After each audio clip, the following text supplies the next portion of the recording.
살면서 누구나 한 번쯤은 궁금해하지만 아무도 정확히 알려주지 않는 주제들을 선정해서 얕게 한번 파보겠습니다.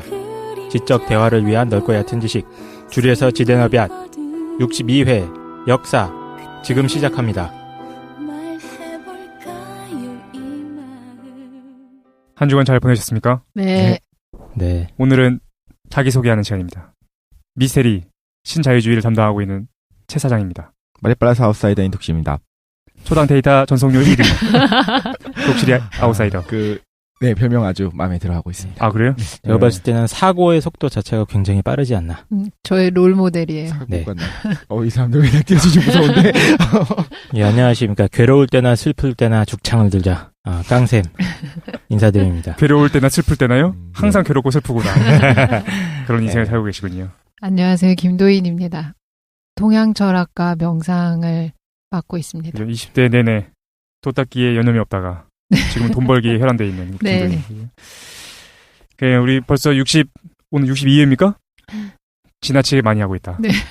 순위도 너무 많이 올라갔죠. 지나쳤습니다, 이미. 아, 그랬어요? 장기 휴가를 가져보는 게 좋을 것 같습니다. 순위를 좀 낮추기 위해서. 네. 그죠. 그래서 지난 시간까지 우리가 나는 천재다 진행했고, 요번에 에피소드를 뭐 할까 좀 우리가 고민을 했어요. 그죠? 네. 뭐 할까 하다가 놀랍게도 처음으로 후원이 들어왔습니다. 후원이 들어왔어. 그래가지고 처음은 아니죠. 여러 번 이제 있었는데 저희가 좀 피했죠. 그죠? 어떤 후원이냐면은 요번에 그 영화 개봉하는 것 중에 암살이라는 영화가 있어요. 알고 계신가요? 7월 22일인가? 그럼요. 유명하죠. 광고 막 하더라고요, 요즘은. 그죠? 그래서 거기서 연락이 왔어. 그래가지고 그 영화에 대한 직접적인 홍보 말고 관련된 역사에 대해서 우리 좀 이야기해 줄 수 있느냐라는 제안이 들어와가지고 안 그래도 역사 해야 된다라고 생각하고 있어가지고 잘 됐다. 저희가 역사 에피소드를 한번 준비해봤습니다. 그죠? 안 그래도 하려고 했던 내용을 하는 건가요? 그렇지. 그거 이 광고주가 들으면 안 되는 거예요? 그런가요? 아닙니다. 아닙니다. 저희는 하려고 안 했었다가 제안이 들어와서 하게 된 겁니다. 네, 그렇죠. 우리 한국 근현대 독립운동과 관련된 역사에 대한 배경 정도만 우리가 원래 하던 대로만 다뤄보려고요. 자세히 한번 다뤄보도록 합시다. 오늘 뭐 어떤 게 준비되어 있지? 제가 좀 이게 준비를 한 부분이 뭐냐면 오히려 동아시아 정세를 좀 준비를 했어요. 네. 동아시아 정세? 네, 동아시아 정세. 그 당시에 일본이 한국을 강제 병합하기 전까지의 어떤 일들이 일어났었는지. 그러니까 저희가 국사 시간에도 사실 기말고사 때쯤 배우는 게 아마 이때쯤일 거예요. 그래요? 고등학교 생각을 해보시면 2학기 기말고사쯤 이 시기를 배우지 않나요? 너무 한국사를 공부하면. 몰라. 그래서 이쯤 되면 정신이 몽롱해지고 앞에 삼국시대에서부터 조선사까지 맞아. 하나도 기억이 안 나는데 근데 요즘 이거 배우네. 한국사를 안 배우기도 하잖아요. 선택이에요. 필수가 아니고. 요즘 많이 또 네. 배우기 시작은 합니다. 아니야, 국사 필수 되지 않았어? 예. 고1만 그래요. 고1만 네. 국사 필수예요? 예. 이때 중요한 인물들이나 사건이 너무 많기 때문에 다 우리가 그 기억이 잘 안 나는 것 같아. 기억나는 거 유관순, 안창호. 영원한 누나, 유관순 누나. 예. 그래서 그 이름 위주로만 우리가 알고 있는 것들을 좀 하나의 맥락을 좀 꿰서 오늘의 포인트로 좀 집중하고 싶었던 건 제가 준비한 거는 우리가 배웠었던 건 아무래도 조선의 역사 혹은 대한제국의 어떤 우리의 관점에서 본 맞아요. 일본의 침략자로서의 일본이었잖아요. 네. 저는 오늘 좀 다르게 봐갖고 좀 더 객관적으로 보려고 일본의 제국주의가 어떻게 시작됐는지 그리고 일본이 어떻게 이렇게 성공적으로 말하자면 이게 선진국의 반열에 들어갈 뻔했었다가 이제 얻어맞죠. 패망을 하게 되는데 그 과정들을 좀 한번 살펴보고 싶어요. 그때 세계 정세 전체적으로도 제국주의 팽창의 시기였었는데 그때 일본 혼자 이렇게 잘 나갔었다는 거죠. 동아시아에서. 그렇죠. 어떻게 그럴 수 있었는지를 좀.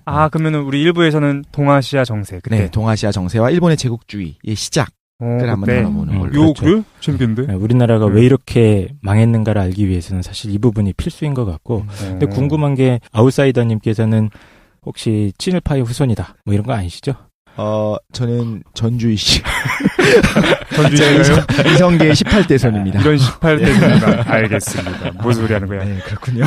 근데 오늘 이게 되게 중요하다고 생각하는 게 저희가 고교 과정에서 배우는 역사들의 기본적인 내용들도 배우지만 그게 어떤 특정 관점에서 배우는 걸 수도 있고 또 어떤 게 부족하다고 느꼈냐면은 미시적 관점에서만 배우거든요. 그 한국이랑 일본의 관계 아니면 좀 더 넓혀서 중국 관계. 이게 그 당시에 너무 급변하던 세계적 정세 속에서 한국이 어떤 상황이었는지를 이제 좀 거시적 관점에서 보는 게 필수적인 네. 것 같아요. 그래서 일부에서는 그래서 동아시아를 거시적 관점에서 본다는 거죠. 네네, 네, 재밌을 것 이거를 같아요. 우리가 어떻게 어떻게 할 했었어야 거예요? 됐나에 대한 대답이 될 수 있는 것 같아요. 사실 음. 저는 제 나름대로 내린 결론이 있었는데 네. 당시에 우리가 비판하기는 쉬워요. 한국이 어떻게 했기 때문에, 뭐 조선이 어떻게 했기 때문에 맞아요. 망할 수밖에 없었다. 뭐 망하게 된 이유는 뭐 이것 때문에 저것 때문에 이렇게 외워가지고 이제 시험에 나오고 했었잖아요. 아, 그렇지. 네. 근데 제가 공부를 하면서 봤었던 거는 세계 정세를 같이 봐야지. 뭐 비슷한 거잖아. IMF라든가 뭐 여러 가지 사건들의 원인들을 맞아요. 우리 내부에서만 찾는 것이 아니라 세계 정세의 흐름으로 봐야 되는 거라서 아, 그렇구만. 좀 그렇게 꿰어보면 어떨까 하는데 좀 이렇게 먼저 말씀을 드리고 싶은 거는 네. 역사라고 하는 것 자체가 어떤 관점을 가지고 볼 수밖에 없잖아요. 네. 그래서 이제 다양한 해석들이 있을 수 있고 이거에 대한 여러 가지 반론들도 있을 수 있다고 봐요. 근데 저는 이제 저의 해석이 된다라는 생각을 할 수밖에 없는 것 같습니다. 어쨌든 음. 그래서 1부에서는 동아시아 정세 할 거고 네. 2부에서는 뭐가 준비되어 있네. 2부에서는 깡 선생이 네. 뭘, 우리가 이제 뭘 준비했어? 한일 병합이라고 하죠. 네네. 한일 우리나라가 한일 병합 이후에 우리 어릴 때는 한일 합방이라고 배우지 않았나? 예. 그 용어가 잘못됐다며? 용어가 좀 문제가 있어서 요즘은 이제 병합이라는 표현을 쓰는데 네네. 이 치욕스러운 혼란의 시대에 이거를 먹고 사는데 집중하지 않고 죽창을 들었던 인물들의 어떤 죽창 특집. 그래요. 저는 이걸 깡쌤의 롤 준비했습니다. 모델. 여기서부터 기원이구나, 축차의 기원. 그래요. 독립투쟁이 그러면 그렇습니다. 시작. 네. 독립투쟁을 어떻게 했는가, 그 동아시아 정세 속에서 2부에서 다뤄질 거고. 그래서 오늘 그 1, 2부 할 거죠, 그죠? 네. 그리고 한 주 이제 쉬난다. 쉬진 않아. 안 쉬어. 난 너무 좋아할 안 쉬어. 뻔했지. 쉬진 않아.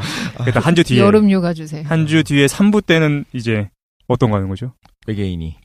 외계인이 독립을 어떻게 도움을 주었는가를 하고 싶은데 네. 이러다가는 이제 혼날 것 같아가지고. 예. 3부에서는 뭐가 준비되어 있습니까? 예, 1930년대, 40년대 이후에 이제 독립투쟁 역사 아. 중심으로 준비를 할 겁니다. 2부에서는 독립투쟁에 대해서 얘기하는데 그래도 좀 초반에 그렇습니다. 있었던 독립투쟁이고 3부에서는 좀 후반에 그래서 전체적으로 한번 조망하는 시각을 가지고 싶어요. 저희 방송 기획했던 의도 자체는 동아시아사 전 큰 관점에서 한번 조망을 해보고 그다음에 1920년대에서 한 40년대까지 전반적인 흐름, 특히 이제 독립투쟁 하셨던 분들의 인물사라던가 뭐 중요한 전쟁사 이 중심으로 알아보면서 큰 흐름을 한번 조망해보는 게 저희 좀 기획의 의도였습니다. 그렇죠. 그리고 마지막으로 4부에서는 그러면 이제 그다음에 결국 광복했으니까 그죠? 광복 이후에 어떻게 이제 독립운동가들이 잊혀지게 되었고 그 다음에 우리가 좀 기억해야 될 것이 무엇이 있는가 그런 얘기를 4부 때 아마 하게 될 것 같아요. 네. 야 이거 니네 준비 많이 했다.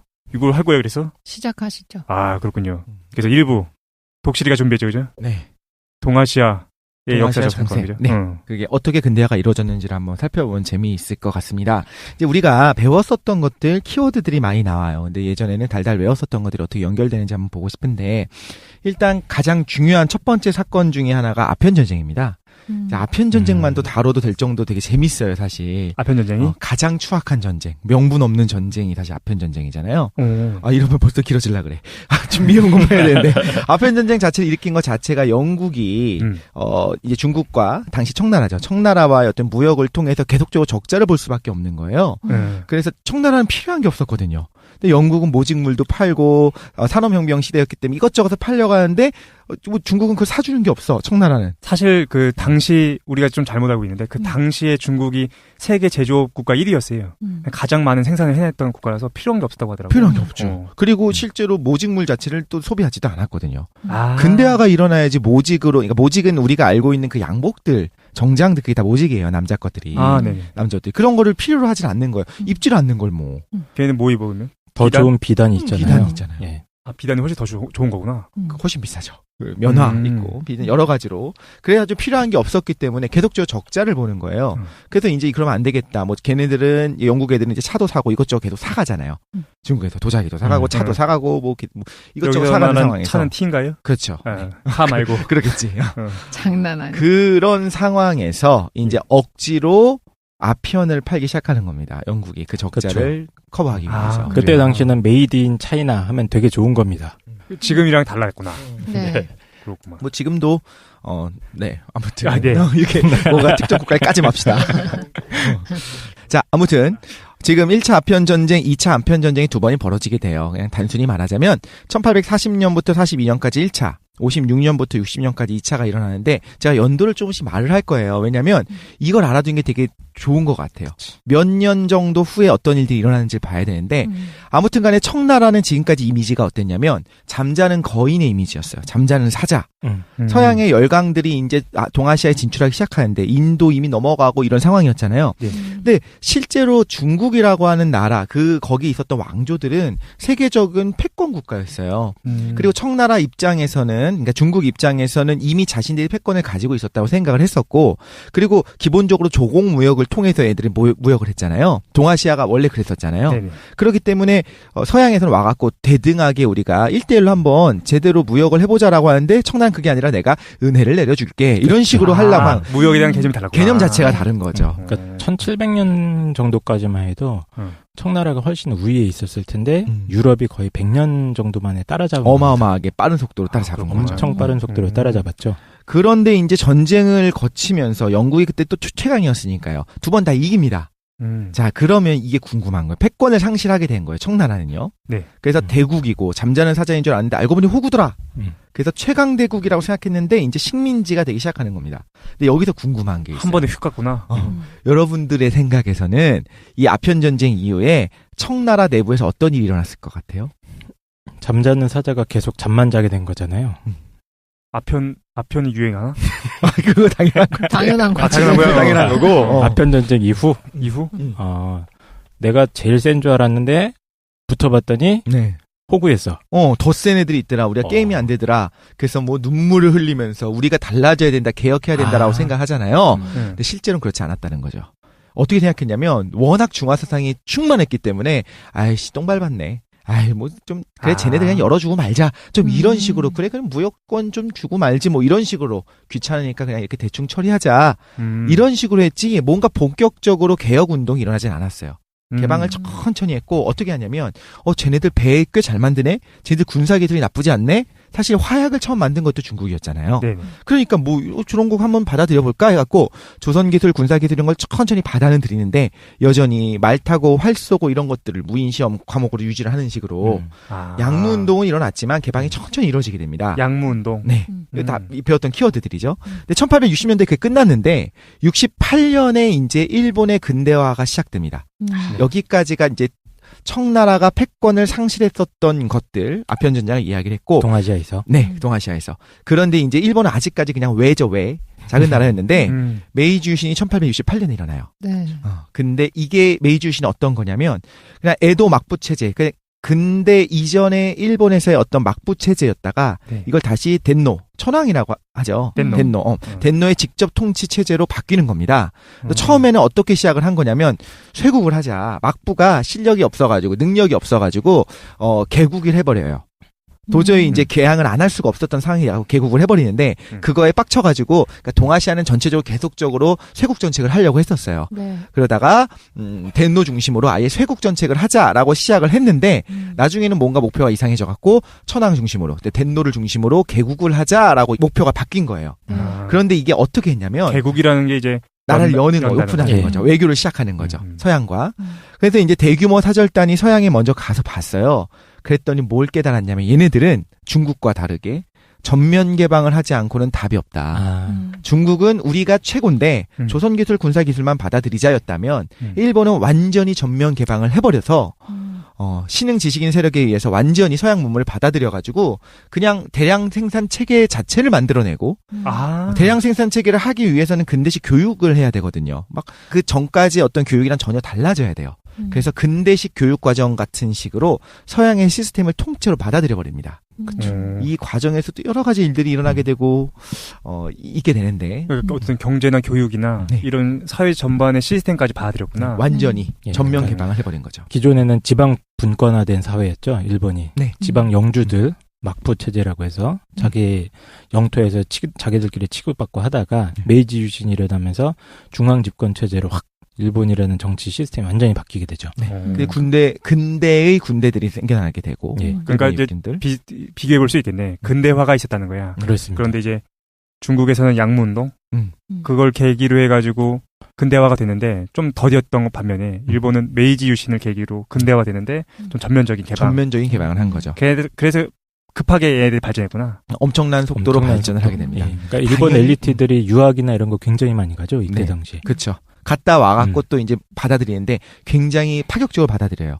근데 그게 당연히 자연스럽게 이루어지지는 않았고요. 내부에 엄청난 진통들이 있었겠죠. 네. 근데 아무튼 간에 이 국제 정세를 보는 거니까. 그런데 이제 중요한 일들이 우리나라를 중심으로 벌어지게 됩니다. 이때 청나라도 여전히 패권 국가로서 생각을 했기 때문에 조선에 대한 자신들의 어떤 영향력을 강화하려고 하고 있었고 이제 일본은 조금씩 그걸 뺏어오고 싶었던 거예요. 1882년에 메이주신 68년이니까 82년이면 얼마 안 지난 겁니다, 지금. 네. 꼴랑 한 14년 후에 음. 이모군란이 일어나게 되는데 그거는 한국에서 90군대의 차별을 항거하기 위해서 우리 조선의 군인들이 일으킨 사건입니다. 이거 다 기억난다. 네. 국사에 배운 거. 이모군란. 나는 머리가 멍해지고 있어요. 이모군란. 이때까지의 패권은 여전히 청입니다. 아까 네. 말한 것처럼 아편 전쟁이 벌어졌지만 청은 자기네가 약하다는 생각을 한 적이 없어요. 여전히 패권 국가였거든요. 그래서 이제 정부는 어떻게 하냐면 군인들이 사건을 일으키니까 청나라에다가 원군을 요청을 합니다. 그럼 청나라는 신나가지고 원군을 파견을 하겠죠? 이제 무슨 일이 벌어지냐면 청나라가 한국에 조선에다가 정치적 간섭을 시작을 하는 거예요. 아. 이때 청나라는 동아시아 패권을 회복한 줄 생각하고 있었을 거예요. 조금 이미진 구겼지 아편 전쟁 때문에. 아편 전쟁은 그냥 그래 먹고 떨어지라 이런 수준이었고 지금 여기서 이모군란을 통해서 조선의 자신들의 어떤 정치적인 영향력을 흘려보내기 시작한 게 82년입니다. 옛날 기억났겠네. 왕년에 내가 했던 것처럼. 1882년. 그렇죠. 1882년. 그런데 이게 한국에서 조선에서는 좋게 보지 않았어요. 당연하겠죠. 일단 조선에서는 청을 싫어했잖아요. 명나라를 좋아했었지 청을 좋아하지 않았었고. 그렇죠. 오랑캐라고 해서. 오랑캐였잖아. 그러니까 어쩔 수 없이 이제 받아들였었지만 내부에서도 이제 이야기가 나온 겁니다. 청나라 좀 싫다. 그래서 김옥균을 중심으로 개혁파가 갑신정변을 일으킵니다. 2년 후에. 아, 네. 1884년이에요. 그러니까 이렇게 생각하면 돼요. 청나라가 패권을 가지고 있었는데 김옥균을 중심으로 개혁파가 뭘 하려고 했냐면 청나라를 몰아내고 싶었어요. 자주 독립을 위해서. 사대를 척결하기 위해서. 근데 이때 누구의 힘을 빌리려고 하냐면 당시에 메이지 유신으로 나름대로 신식 군대를 소유하게 된 일본을 등에 업고 갑신정변을 일으킵니다. 아, 그랬구만. 그때 원래 일본이 군대 지원을 해주기로 했어요. 근데 그 약속을 어겨가지고 청나라 군대가 3일 만에 진압을 해버리고 우리가 알고 있는 산일천하란 말이 여기서 나오죠. 자, 그러면 84년에 청나라에서 일본으로 패권이 약간 옮겨가려고 하다가 실패를 해버렸어요. 갑신정변에 성공했으면 좋았는데 일본 입장에서는 그렇지. 실패를 했기 때문에 패권은 여전히 청나라가 가지고 있는 거예요. 그때 일본이랑 청나라랑 이제 나름대로 조약을 맺지 않겠어요? 네. 그 조약 이름이 텐진 조약이고요. 그 텐진 조약은 뭐가 들어가냐면 청나라가 조선의 정치적 주도권을 장악하겠다. 일본 너는 경제적 영향력을 보여줘라. 조약을 맺었구나, 자기들이. 조약을 자기들끼리. 여기서 굉장히 중요한 게 나오는데 조선에서 청일 군대는 양쪽 군대가 동시에 철수하고 파병을 하는 경우에도 동시에 파병을 하자라고 자기네들끼리 조약을 맺어버립니다. 쥐들끼리 난리야. 그러니까요. 야, 이거 비슷한 거 있잖아. 그 가스라테포트 조약인가? 그것도 미국이랑 일본이랑 어떻게 나눠 먹을 것인가에 대한 거였는데 항상 그랬던 것 같아, 그렇지? 그렇죠.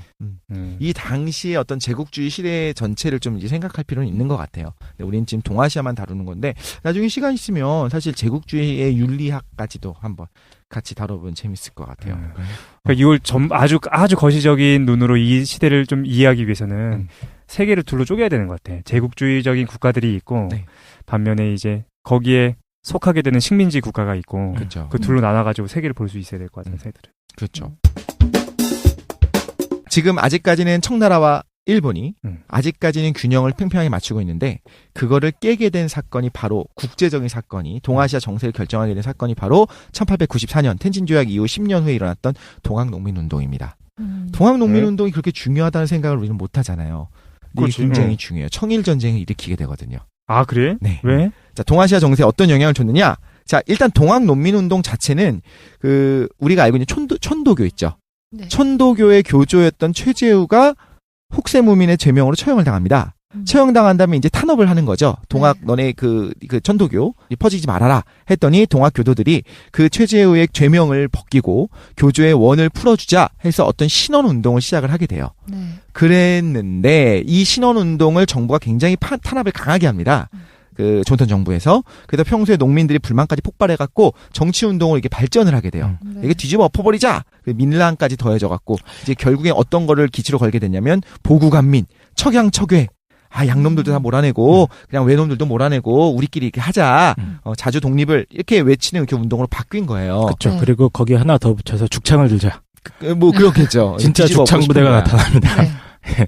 그때 당시 사진 같은 것들 보면 농민들은 무기 체계가 너무 열악하잖아요. 그쵸. 그러니까 곡괭이 이런 거 가져 나오다 못해서 정말로 죽창을 잔뜩 들고. 그랬겠죠. 예. 실제로 죽창이 무서운 무기거든요. 창이니까. 네, 네. 플랑크스 진영까지 짰는지 모르겠습니다만 깨알롱보. 플랑크스 진영이 여기서는 통하지가 않는 게 그래. 총 상대방은 앞에서는 이제 없어져 버리거든요. 화약 무기가 있었죠. 이때 어떤 일이 벌어지냐면 이 동학농민운동에 의해서 전주성이 함락이 돼버려요. 사실 이건 그냥 가벼운 밀란에서 시작된 거거든요. 근데 이거에 대한 대처를 너무 조선 정부에서 잘 못한 거예요. 그래서 전주성이 함락이 됩니다. 그래서 조선 정부가 어떤 일을 하냐면 최악의 결정을 내리는 거예요.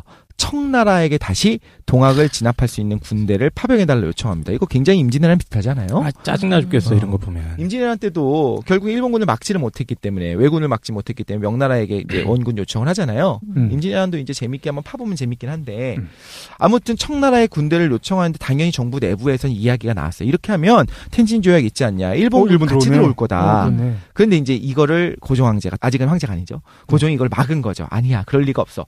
우리 강력한 청군이 들어오는데 어떻게 일본군이 뭘 할 수 있겠냐. 아직까지 패권은 청이었거든요. 그렇지. 그랬는데 5월 5일 날 청군이 상륙을 하는데 희한하게도 하루 만에 5월 6일 날 일본군이 인천에 상륙을 해버립니다. 아싸 이러면서. 그 제일 아싸 하고 들어온 거지. 아니 어떻게 그렇게 빨리 왔대? 뭐 알고 있었던 거지 다. 그래서 일본도 명분이 있기 때문에 동시 파병을 해야 된다는 조약이 있기 때문에 정치적 주도권을 자기가 뺏어오고 싶었던 거예요. 그러니까 계속 일본은 조선을 가지고 가고 싶었던 거야. 강제 합병을 하고 싶었던 거지.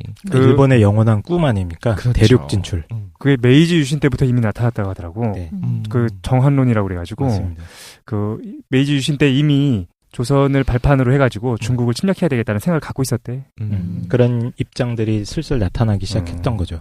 근대화가 일어났을 때 그 체제를 유지한다는 것이 사실 그 당시로서는 식민지를 가지지 않으면 힘들었겠다 뭐 이런 여러 가지 생각들을 했을 수 있을 것 같아요. 그렇지. 당시에 중립을 유지한다는 게 쉬운 일이 아니기 때문에 근대화를 우리가 산업화라고 본다면 산업화의 핵심은 이제 대량 생산 아닙니까? 대량 생산을 생산과, 유지하기 위해서는 수요가 시장. 필요하고 그죠? 그렇죠. 시장이 필요해. 그러니까 식민지가 시장이 될 수밖에 없으니까. 네. 근데 여기서 정말 재밌고 안타까운 일들이 벌어지는데 일단 정부 입장에선 깜짝 놀란 거예요. 왜냐면 청나라 군대, 일본 군대가 다 조선 안에 들어와 버린 거야. 그렇네. 그러니까 어떤 일이 벌어졌냐면 정부는 농민군이랑 조약을 맺어버려요. 농민군들은 어떻게 하냐면 전주화약이라고 하는데 그 농민군 입장에서는 일단 지구전을 해갖고 군대랑 싸우는 거는 불리하거든요. 또 뭐가 있냐면 이 당시 이제 모내기를 할 때가 됐어요. 그 모내기도 좀 해야 되고 외세가 개입하면 안 된다라는 그 명분이 있잖아요. 그래서 알겠어. 우리 좀 이게 그만할게. 우리 반란 좀 그만. 이렇게 반란이라고 하면 좀 그렇다. 동학농민운동 좀 잠깐 쉴게라고 이야기를 하고 이제 화약을 맺습니다. 조약을 맺습니다. 그러니까 이제 조선에서는 뭐라고 얘기하냐면 이제 끝났으니까 돌아가시죠. 이렇게 얘기한 거예요. 원래 이제 텐진 조약 자체가 들어올 때도 동시에 들어오는 건데 나갈 때도 동시에 나가게 돼 있거든요. 그래서 이제 조선의 변란이 진정되니까 병력 철수해달라. 근데 당연히 일본은 돌아갈 생각이 없죠. 그렇죠. 그래서 자기들이 이제 조작을 좀 합니다. 알아보니까 농민 봉기 아직 안 끝났어. 우리 도와줄게. 그래서 계속 주둔하고 있는 거예요. 근데 청나라는 나름 얌전히 철수를 하려고 했어요. 이제 그래 뭐 끝났다니까 뭐 이제 난 돌아갈게. 우리 형님 국가니까 지켜주러 왔으니까. 그렇지. 그렇게 생각한 거지. 근데 일본이 오히려 이제 청나라한테 내정 개혁을 해버리자. 뒤집어 엎자. 조선 내정에 우리 좀 이렇게 합시다. 이렇게 얘기했더니 청이 거절을 해요. 거절하면서 뭐라고 얘기하냐면 야 이건 조선이 알아서 할 일이지 내정 개혁을 우리가 왜 하냐. 나름 이런 얘기들을 좀 해주기도 하죠. 그런데 사실 이렇게 생각해야 돼요. 청나라가 정말 선의해서 했을 수도 있겠지만 다르게 말하자면 이미 정치적인 영향력은 청이 더 있었거든요. 그렇겠구만. 패권이니까. 근데 갑자기 어디 듣보잡이 튀어나와갖고 우리 같이 여기 한번 개혁 한번 해봅시다. 그러면은 또 뭐냐 우리 건데 이렇게 생각하겠죠. 청나라 입장에서. 자판 깔고 장사하고 있는데 갑자기 그러니까. 듣보잡이 와가지고 같이 합시다 합시다. 형님 이러면 반반합시다. 내가 오뎅 팔 테니까 형님이 떡볶이 팔고. 그렇지. 근데 이제 재미없다. 일본이 그 청이 알았어요. 거절했더니 일본이 독자적으로 갑오 개혁을 요구를 하고 한양을 장악하고 경복궁을 점령하고 이제 개판을 치기 시작합니다. 조선을. 그러면서 뭘 하게 하냐면 조선에게 청에서의 독립 선언을 하도록 해요. 맞아, 그지. 근데 아니 조선은 이미 독립국이었거든요. 근데 아무튼 간에 이제 청나라를 끊어버려라. 청나라의 영향을 그만 받아라. 이렇게 독립선언을 해요. 청나라는 빡치겠죠. 그때 결국엔 청일전쟁이 벌어집니다. 그랬구나. 일본이 그런 짓을 하니까. 그래서 동학농민운동부터 이제 시발점이 된 거구나. 그렇죠. 동학농민운동 때문에 들어왔던 두 군대가 철수하지 않고서 전쟁이 청일전쟁이 벌어지는데 그게 조선에서 벌어지는 거죠. 그렇구만. 이때 당시 조선 정부는 이제 유명한 흥선대원군이 청쪽 좀 편이었고 또 명성황후라고 유명하신 그분께서는 러시아. 이제 아직은 러시아 아닙니다. 아직은 이때 러시아는 일본입니다. 아니고 일본이랑 좀 친한 그래서 그런 청나라를 상황이었어요. 몰아내고 싶었기 때문에. 그렇구만. 그런데 이제 청일전쟁에서 일본이 승전을 하게 됩니다. 이때 사실 청나라가 정말 놀랐던 거는 이때라고 해요. 왜? 아편전쟁에서 진 거는 그냥 우리가 한 거지 뭐. 우리가 진짜 사실은 제대로 싸웠으면 이겼어 이렇게 생각했는데 일본한테 진 거예요. 이거는 진짜 역사적 거지. 사건이야 이거는. 그럼. 족밥인 줄 알았는데 존나 무서웠던 거야. 몇천 년을 항상 패권 국가였었는데 외는 그냥 상대도 안 했었던 나라였는데. 자, 그래서 시모노세키 조약이 맺어지게 됩니다. 1895년이에요. 무슨 새끼요? 시모노세키 조약. 예. 근데 여기서 뭘 받아내냐면 일본이 전쟁 배상금을 받아내거든요. 우리가 이겼고 니네가 졌으니까. 그렇지. 이게 청나라 청나라까지는 내가 안 쳐들어갈게. 대신에 배상금 내놔. 근데 그게 얼마였냐면 일본 정부의 4년치 세입이라고도 하고 혹은 일본 당시에 국민 총소득의 7할을 받아내요. 70%를. 제가 계산을 해봤더니 우리나라 1년 세입이 약 220조거든요. 한 번 전쟁에 1년 동안 전쟁을 해서 이겨가지고 말하자면 900조 가까이를 받아내는 겁니다. 혹은 우리나라 국민 총소득을 보니까 2015년에 1조 5천억 달러. 네네. 그러니까 1,500조 대략. 1,500조에서 한 1,800조 정도 하거든요. 지금. 근데 그거의 70%니까 거의 1,000조 이상을 받아낸 거예요. 그러니까 지금으로 따지자면. 지금 내가 먹고 살 수 있는 거 4배 정도 내나? 이 정도 한 건가? 먹고 살 수 있는 거를 훨씬 넘어서지. 네. 지금 우리가 1,000조를 받아낸 거잖아. 우리가 4대강 사업에 22조도 그렇게 아까운데. 아깝나? 아깝죠. 예. 그랬는데. 언급하지 맙시다. 예. 네. 1,000조를 받아낸 거예요. 이제 이거를 어디다 쓰냐면 이제 일본 입장에서는 이거 쏠쏠하네. 여기에 들어갔던 전쟁 물자, 전쟁 비용 대비 어마어마하게 받아내는 겁니다. 그렇구만. 신이 난 거예요, 일본은. 그리고 조선은 뭘 얻었느냐? 청나라로부터의 완전한 자주 독립을 확보했죠. 독립했구나. 독립했네. 그 오랜 기간 동안에. 이미 독립국이었는데. 그렇구만. 자, 그래서 이제 청나라가 엄청나게 놀라게 되고, 이제 패권이 이미 넘어간 겁니다. 일본한테 졌으니까. 일본이 이제 독립을 요구했던 거, 청으로부터의 독립을 조선에 요구했던 거는 자신들이 들어오기 위해서였던 그렇죠. 거죠. 텐진 조약을 무효화시키고. 그렇죠. 시모노세키 조약을 통해서. 그래서 이제 청나라가 뭘 하게 되냐면 우리가 들어봤던 단어들이 나와요. 변법 자강 운동 했다가 근대화를 위해서 실패하고. 의화단 전쟁이 벌어져갖고 일단 청일 전쟁에서도 지고 나니까 서양 애들이 어떻게 보고 있냐면 청나라가 잠자는 거인인 줄 알았는데 잠자는 사자인 줄 알았는데 일본 애들이 좀 이상한 애들이 근대화한다고 우리한테 와갖고 막 이게 막 알아갖고 가더니 청나라를 이기더라. 청나라 진짜 별거 없구나. 그래서 이제 동시다발적으로 서양 열강들이 청나라를 쳐들어옵니다. 탈탈탈탈탈 털리기 시작하죠. 네. 그래서 이게 시간적으로 보면 거의 메이지 유신 이후에 한 20년에서 30년 정도밖에 안 돼요. 맞아, 얼마 안 지났어요. 그러니까 이런 일이 벌어질 줄 몰랐던 거예요. 메이지 유신 68년이고 이 청일전쟁에서 이긴 게 95년이에요. 갑자기 성장했구나. 어마어마한 속도로 성장을 한 거죠. 그러니까 지금 최강이라고 생각되는 미국이 저 어디 뭐 필리핀 같은 나라한테 막 털리기 시작하는 거야. 그런 거구나, 느낌이. 그런 느낌이에요. 그랬더니 한 30년 만에 완전 호구였네? 그러면서 이제 급성장한 한국도 들어가고 그래서 미국 탈탈 턴다 이거죠. 그래서 그 청일 전쟁이 뭐 한두 번 싸운 게 아니고 여러 차례 육상에서도 교전이 일어나고 그렇죠. 해전도 일어나고 이랬는데 다 어이없게 참패합니다. 참패. 그래요. 원사이드하게 깨져버리니까 정말 이제 그 한마디로 호구 잡힌 거죠. 근데 중국도 아까 전에 얘기했던 것처럼 그 뭐죠? 양무운동 때 네. 그 군사 같은 거 기술을 받았다며. 그러니까 아까 말한 것처럼 전면적인 개혁 없이는 불가능했던 상태였어요. 실제 당시의 정세 상황이 근대화를 적당히 흉내내는 수준이라든가 그냥 야 무기만 줘. 훈련은 우리가 알아서 우리 하던 우리 방식이 있어. 우리 말 타고 돌격할 거야. 이런 걸 했다가 탈탈 털리는 거죠. 영혼까지 털리는 거죠. 그래서 이제 정신이 털려버립니다. 청나라가. 그래서 뭘 엄청나게 당한 다음에 일본처럼 전격 개혁을 하고 혁명이 아니면 안 된다라고 해서 여기서 노선을 바꿔요. 그리고 이미 이때는 패권이 일본으로 넘어가게 됩니다. 그리고 조선에서의 영향력을 완전하게 확보하게 되는 거죠. 동아시아 영향력을 이제 일본이 가져가게 되죠. 그죠. 일본이 또 요동반도를 점령을 하거든요. 요동반도가 어디 저 위쪽 만주 좀 옆쪽이잖아요. 만주 위쪽에 그래? 거기를 점령하니까 이제까지 러시아가 가만히 있다가 프랑스, 독일이랑 같이 대항하면서 삼국 간섭을 해갖고 야, 너 요동반도를 다시 청에게 되찾아줘요. 그러니까 너 이것까지는 하지 마라. 또 요동반도를 일본이 갖고 온다는 거는 러시아 입장에서 또 코앞에 자기 코앞에 오는 거잖아요. 싫기도 하고 그리고 러시아가 볼 땐 여전히 일본은 좀 약한 나라예요. 당연하게도 좀 기특하고 나름대로 많이 성장했구나 싶지만 당연히 자신들이 강하다고 생각하고 있었어요. 그러니까 러시아도 뭐 근데 그때 러시아가 완전 강대국은 아니고 제정 러시아니까. 네, 그러니까 러시아도 그 유럽에서는 사실은 쩔이지. 아 그래요? 유럽에서는 쩔이지만 나름대로 근대화도 하고 그랬기 때문에 일본은 우습게 본 거지. 그리고 기본적으로 서양 사람들 자체가 이제 뿌리 깊은 동양을 무시하는 사상이 있었으니까 그랬겠지. 뭐 한 30년 전만 해도 얘네들 뭐 이렇게 하고 다녔었는데 킨식 군대 자체가 없었는데. 아무튼 이때 청에게 되찾아주니까 일본이 빡칩니다. 그래서 러시아에 대한 이미지 자체가 굉장히 안 좋아졌어요. 근데 이때 무슨 일이 벌어지냐면 일본이 점령했던 요동 반도를 러시아가 삼국 간섭을 했더니 일본이 토해내는 걸 본 거예요. 그래서 고종과 명성황후, 그러니까 조선 정부에서 러시아 센 나라네 하는 이미지를 여기서 갖게 돼요. 그래서 이제 친러파로 바뀌는 거구나. 그 러시아를 이용해서 또 일본이 아까는 청나라를 몰아내기 위해서 일본을 좀 이용했잖아요. 일본 애들이 아나무인이었던 거예요. 완전. 사실 이게 되게 재밌는 게 청일 전쟁 우리가 보는 시각이랑 일본 내부에서 시각이 달라요. 그리고 우리가 지금 결과를 알고 있기 때문에 그런데 당시에 일본 사람들은 어떤 생각을 했었었냐면 진짜로 우리가 동양을 균형을 맞추기 위해서 또한 조선을 도와줬다라는 개념들을 은근히 하고 있었던 사람이 많대요. 그리고 실제로 그 당시에 일본뿐만 아니라 한국에서도 마찬가지였다는 거예요.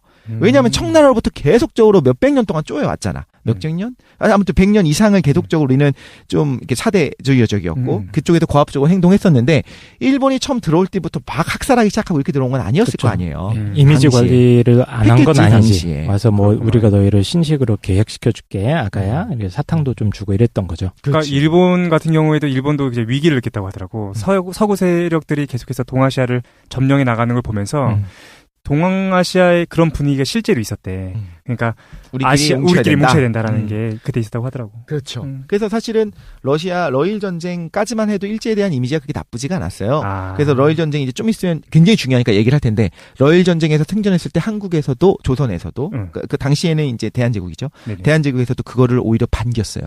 아니 그 코쟁이들 러시아 애들이 이기는 것보다는 그래도 우리 이웃이었던 미우나 고우나 그리고 그 외의 나라 일본 자체가 지금은 좀 컸어도 우리가 다 문명을 전해준 걔네들 아니 우리 동생 아닙니까? 우리 동생인데 동생 국가인데.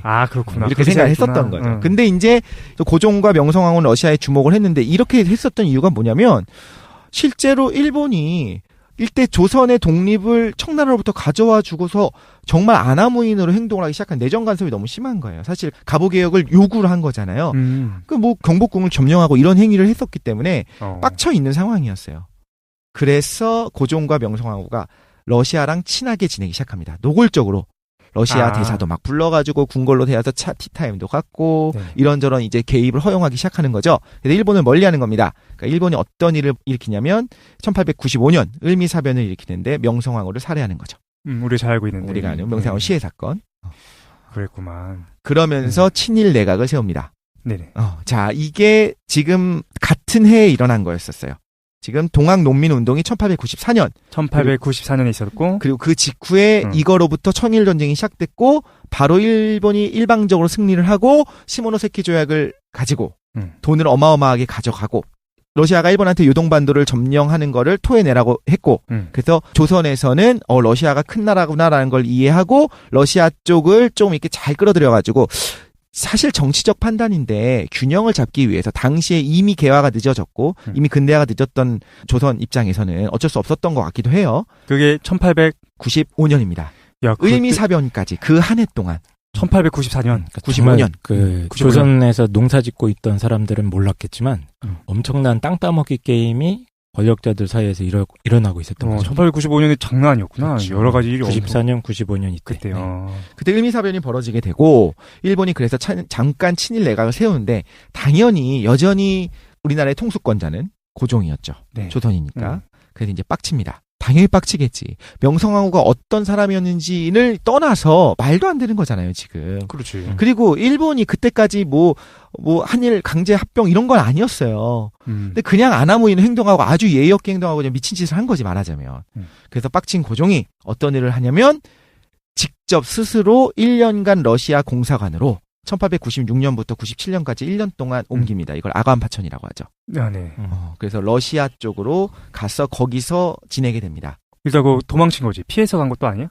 피해서 간 거이기도 하고 계속적으로 내정 가서 파는 것도 있고 또 빡치기도 했고. 근데 일단 어떤 균형을 잡기 위해서 일본이 이런 식으로 행동하는 건 말이 안 된다. 그러니까 러시아 쪽으로 일단 가 있었던 거죠. 러시아 공사관으로. 그렇죠. 근데 러시아 내부에서도 좀 여러 가지가 있는데 실제로 러시아가 조선을 먹으려고 했었던가라고 하는 거에 대해서 이제 내부 문건들이 있잖아요. 네. 공개되는 것들을 보면 또 그렇지는 않았다고 해요. 러시아는 그냥 조선을 합병하는 거 이런 것들은 거의 관심이 없었고 그냥 러시아는 부동항을 가지고 싶었습니다. 얼지 않는 항구. 러시아의 또 영원한 꿈. 부동항 갖기. 땅은 필요 없고 어떻게 얼지 않는 항구라도 하나만.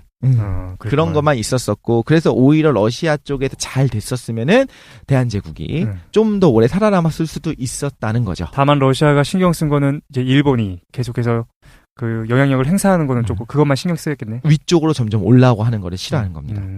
그 당시 그리고 1895년에 그랬고 이제 97년에 고종이 러시아 공사관에서 돌아옵니다. 97년 2월 20일에 그리고 대한제국이 선포되죠.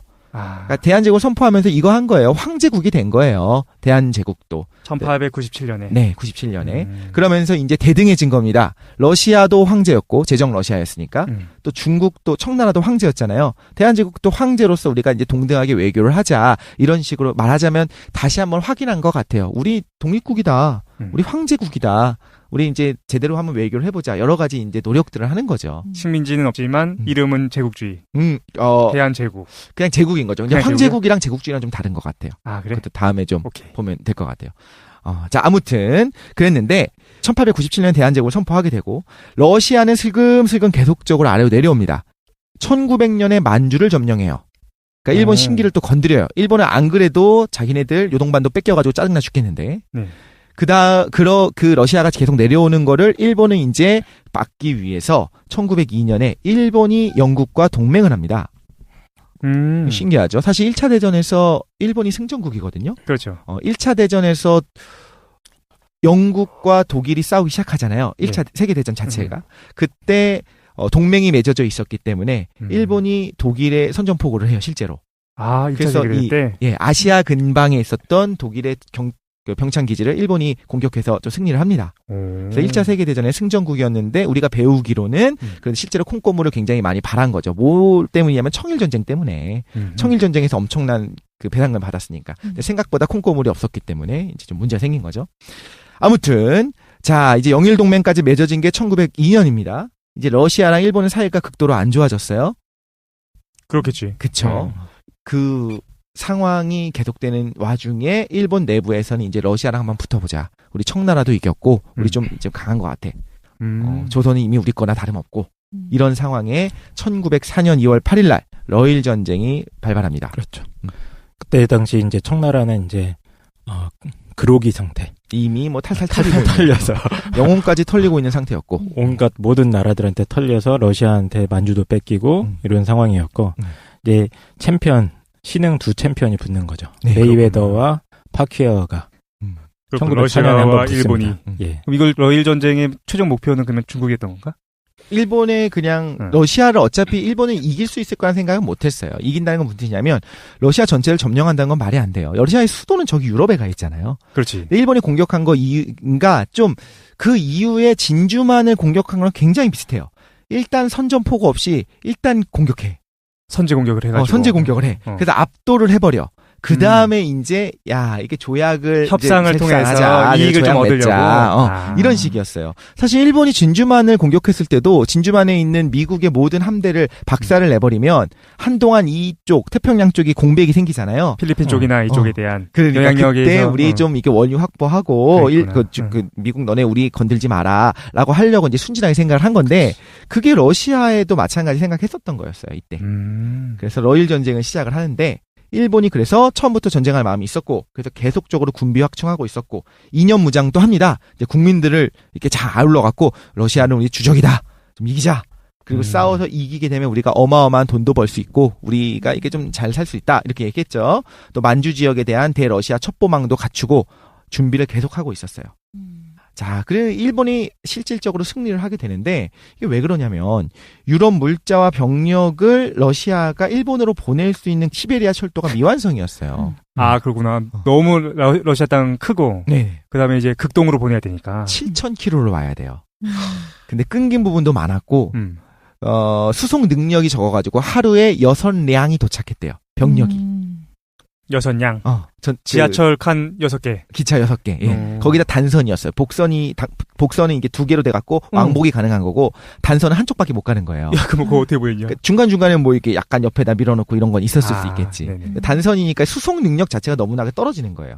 그래서 병력이 옮기기 어려운 상황이었고 일본이 처음부터 생각할 때 러시아군 중에서 실제로 동원 가능한 병력은 한 10만 정도일 거다. 우리는 25만 정도를 가지고 공격을 한번 해보자. 그래서 7,000km가 넘는 극동을 오기에 한 달 정도 걸린다고 봤거든요. 네. 근데 실제로 40일 정도 걸렸어요.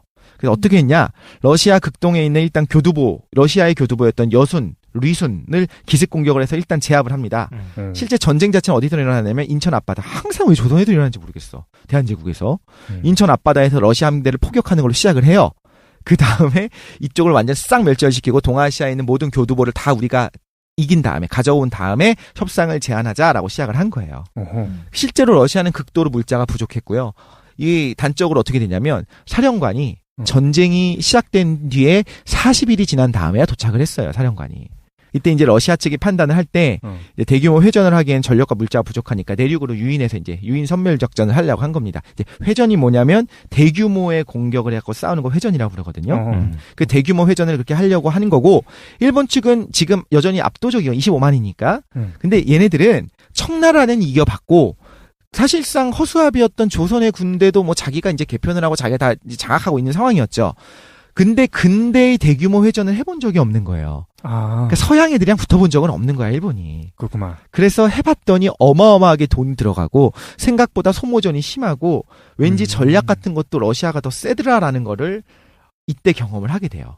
근데 이런 회전 경험이 없기 때문에 물량 부족이 있을 줄 몰랐어요, 자기네들도. 근데 이때 일본이 계속적으로 뭘 하려고 하냐면 이제 러시아는 계속적으로 안을 끌어들이려고 하고 일본은 한 방에 싸우자. 한 방에 싸워서 이겨야지 이렇게 질질 끌면 자기네들이 불리한 걸 알고 있었던 거예요. 그래서 러시아한테 질질 끌리면서 조금씩 소모가 됩니다. 근데 병참이 매우 중요하잖아요. 실제로 공격을 하게 되면은 아니 군사들은 밥을 먹여줘야 될 거고 총알이 있어야 싸울 거 아니에요. 그렇지. 근데 일본이 이게 계속적으로 딸리거든요. 병참 자체가 중요하지 않게 여기고 있었어요. 일본 자체가. 그래서 여기서 무슨 일이 벌어지기 시작하냐면 일본 군대의 특징인 정신력을 강조하기 시작합니다. 그렇구나. 물자가 부족하니까. 물자는 부족한데 그거를 충분하게 보급을 해줘야 되는데 그렇죠. 이렇게 생각하시면 돼요. 일본은 근대식 군대를 갖췄지만 기본적으로 사무라이를 육성하고 있었어요. 동시에. 그러니까 사무라이 같은 정신. 사무라이 정신. 정신력으로 이긴다. 근데 이게 동양은 정신이지. 그렇지. 그러니까 뭐야. 포쟁이 시키래 그냥. 이런 나중에 이제 태평양 전쟁에서 이런저런 얘기들을 하는데 뭐가까지 나오냐면 야 총알이 없으면 총검이 있지 않냐. 총검도 없으면 이빨 있지 않냐. 이빨로 물어 뜯어서라도 이겨야 된다. 황군의 군대는 이길 수 있다. 막 이런 식으로 얘기를 하니까 싹 다 죽는 거예요. 그렇구만. 근데 총알이 날라와도 이빨로. 그게 이제 일본군의 한계가 사실 여기서 보이기 시작합니다. 일본이 사실 우리가 굉장히 대단한 국가, 서양의 열강들과 어깨를 나란히 했다고 생각을 하는데 사실 그건 착각이고요. 일본 스스로도 알고 있었어요. 그 정도는 아니었어요. 일본군의 한계가 여기서 보이는 거예요. 그런데 문제는 계속적으로 요행하게 승리를 하는 겁니다. 일본이. 왜? 실력도 있지만 지난번에도 잠깐 얘기했었던 것 같은데 전쟁이라고 하는 건 요행이 겹쳐요. 근데 일본이 계속적으로 이겨요. 그러니까 러일 전쟁도 결과적으로 이기거든요. 그렇죠. 어떻게 하게 되냐면 요양회전을 거쳐서 요양회전에서는 결국에 러시아에서 25만이 투입되고 25만이 공격을 합니다. 네. 근데 이것은 일단 비긴 상태로 좀 유지했다가 봉천, 핑텐이라고 하는 지역인데 봉천에서 회전을 또 하는데 이때 러시아에서 31만이 투입되고 일본에서 25만이 투입되는데 러시아가 오히려 우월했어요. 우월했네. 그런데 일본이 결국에 이깁니다. 근데 근데 그것도 뭐지? 약간 군사적인 거에 대한 거를 좀 말씀해 주실 수 있어요? 어느 정도의 뭐 군비나 어느 정도의 군사력을 가지고 있었는지? 일단 러시아가 모든 면에서 더 신식이었죠. 사실상. 어쨌든 유럽에 속해 그렇죠. 있고. 유럽에 네. 속해 있으니까. 그런데 이제 이거예요. 여기서 런전이 질 수밖에 없었던 게 7,000km로 오는 게 너무 힘든 거예요. 땅이 너무 넓어. 지금 육상의 싸움이에요. 지금까지는. 그래서 31만이 결국에는 왔는데 일제가 가지고 있었던 25만을 못 이겨요. 그래서 지게 되는데 이 이유 중에 또 하나가 여기 있습니다. 러시아 내부에서 이미 피해 일요일이 있었어요. 러시아 혁명의 시발점. 몇 년이지 그때가? 1905년 1월 22일 날 이미 피해 일요일 사건이 있었고 러시아 혁명이 일어나니까 러시아 재정 러시아 입장에서는 자기 나라 내부에서 굉장히 중요한 혁명이 일어나기 시작한 거예요. 그렇죠. 그럼 그걸 진압해야 되잖아. 그러니까 엘리트 부대를 당연히 이 7,000km 떨어져 있는 극동에 투입할 여력이 없는 거예요. 막아야 될 때가 너무 많은 거야. 그렇지. 너무 많은 거지. 서쪽도 막아야 되고 내부도 막아야 되고 동쪽도 막아야 되고. 네. 근데 저희 보통 배우기로 일본이 근대 무기 체제에 대해서 생산이 완비된 게 1차 세계대전을 겪고 나서 그걸 기반으로 해서 완성됐다고 보잖아요. 그러면은 그 당시 싸울 때는 저희가 그냥 보통 흔히 세계 1, 2차 세계전 때 익숙하게 보던 이미지처럼 뭔가 뭐 기갑, 뭐 탱크 아니면 비행기 이런 것들로 싸우나요? 아니면 그냥 그때는 그런 게 없죠. 보병이 총칼? 있고 보병? 탱크가 일단 일제 시대 탱크는 네네. 좀 탱크라고 말하기 민망할 정도로 그냥 장갑차도 아니고 찝차에 총알 막을 수 있는 철판떼기 몇 개 발라놓은 정도고. 그 정도라고 네. 생각하면 되는 아직은 거고요. 1차 세계대전 이전이잖아. 맞아요. 그렇죠. 그러니까. 1905년이니까. 예. 1차 세계대전이 1914년에서부터 1918년까지 있었던 거죠. 그죠? 네네. 그러니까 얼마 차이가 안 나가지고 네. 1차 세계대전 이후처럼 이렇게 완벽하게 어떤 군사적인 시스템이 완비되진 않았겠지만 비슷한 것들이 계속해서 운영되고 그렇겠죠. 있었겠죠. 있었겠죠. 소총 중심인 거고요. 기관 단총이나 이런 무기는 아직 돌격 소총이라고 하죠. 좀 연사가 가능한 그런 무기들은 아직 개발이 안 된 상태였고. 혹은 그렇구나. 아직 실전 배치가 잘 안 예. 됐든가 예. 이런 상황이었던 거죠. 예. 일제 사격 같은 거 하고 이런 상황이었던 거죠. 첫째 줄 사격 딱 하고 그런 앉고 느낌입니다. 두 번째 사격 하고 이런 거. 쏘고. 그게 이제 이거 그 이때 전쟁 당시도 참호전 같은 양상은 벌어지고 있었고요. 일본군이 무기 체계가 허접한 정도는 아니고 해전으로 러시아를 깨버리는 거거든요. 그게 이제 여기 나오는데. 아하. 그러니까 이제 육상에서 승리를 하게 되는데 육상은 사실 일본 육군 자체는 아까 말한 것처럼 한계가 굉장히 극명했어요. 사무라이 정신을 중요하게 여기다 보니까 되게 말도 안 되는 특징들이 많이 나타나게 되는데 예를 들면 이런 거예요. 사무라이 정신을 길러야 된다. 그래서 벼루와 먹을 챙겨 다니면서 작전 일지를 붓으로 써야 돼. 정말? 멋지다, 야. 그리고 우리가 야, 알고 기품 있는 있어. 그 반자의 여택이라고 하는 거 있죠. 반자의 여택? 만세! 천황폐하! 그러면서 막 돌격을 하는 거야. 원래 천천히 조용히 이렇게 근처 가갖고 이제 기습적으로 그걸 해야 되는 거를 자신들도 거의 자살 공격인 걸 알고 있으니까 어이 그러다 가자! 반자하면서 막 반자하면서 하는 거예요. 기습 작전인데. 역시 동양의 정신. 근데 이게 뭐랑 비슷하냐면 사실 1차 대전 이후지만 프랑스에서도 이걸 하고 있었어요. 반자의 정신이요? 총검 돌격.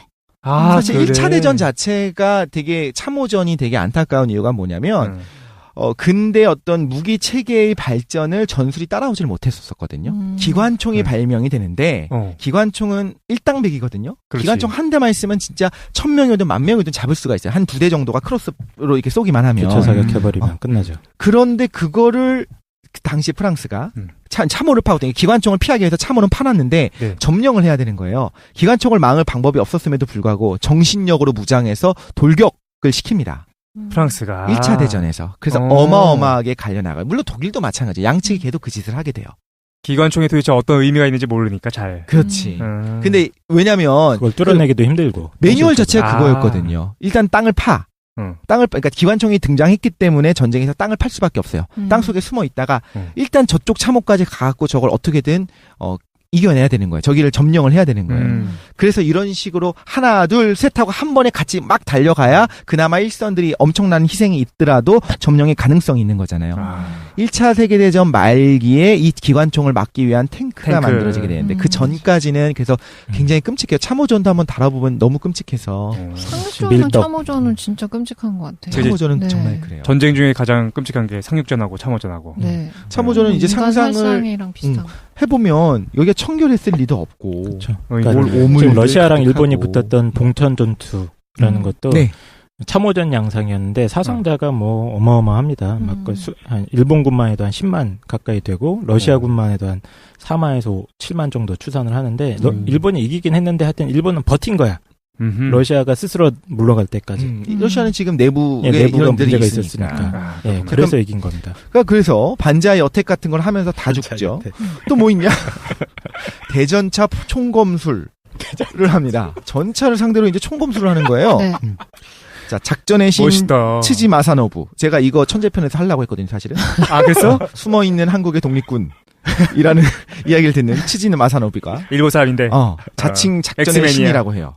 자칭입니다, 자칭. 난 작전의 신이다. 내 말대로 하면 무조건 승리할 수 있어. 이름이 뭐라고? 츠지 마사노부. 마사노부. 이 사람이 만든 전술이에요. 전차를 상대로 일단 총검 돌격을 하는 겁니다.